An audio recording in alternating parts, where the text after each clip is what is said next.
দেখেছো বাবা, আজ আমাকে একটা ছেলে দেখতে আসবে আর আজই কাজের মাসিটা আসতে দেরি করছে। ঘর বাড়ির একই অবস্থা। মায়ের শরীরটা ভীষণ খারাপ, তাই আজ আমি কাজে এসেছি দিদিমণি। আজ আমাদের বাড়িতে একটা অতিথি আসবে, তুই নোংরা জামা পরে এসছিস। আসবো? এসো বাবা এসো। এই যা, ভেতরে গিয়ে কাজ কর। যা।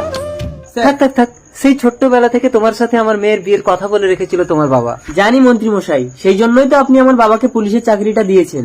দিদিমণি চা। ঠিক আছে, ওখানে রেখে দিয়ে যা, নোংরা জামা পরে এদিকে আসিস না।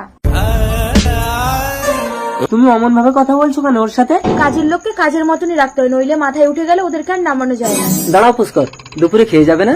আপনার মেয়ের ব্যবহারে আমার পেট ভরে গেছে, খাবো না, আসি। পুষ্কর। এই মল্লিকা, কাঁদিস না রেনি, তোমার বাবার চাকরিটা কিন্তু চলে যাবে পুষ্কর।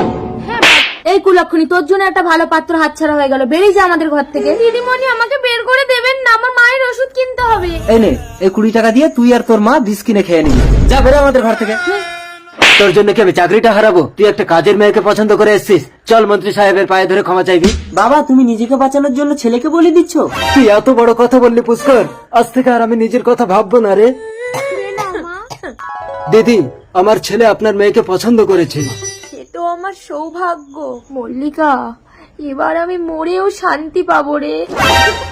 ও কথা বলতে নেই মা। চলুন মা, মল্লিকার সাথে আপনাকেও আমাদের বাড়িতে নিয়ে গিয়ে চিকিৎসা করব। দাঁড়াও, পোশাক খোল। এই, তুই একটা মন্ত্রীর গায়ে হাত তুললি? স্যার, বাবা, একটা ওয়ান ডিউটি পুলিশ অফিসারের গায়ে হাত তোলার জন্য তুমি একে গ্রেফতার করো। ভিডিওটি ভালো করে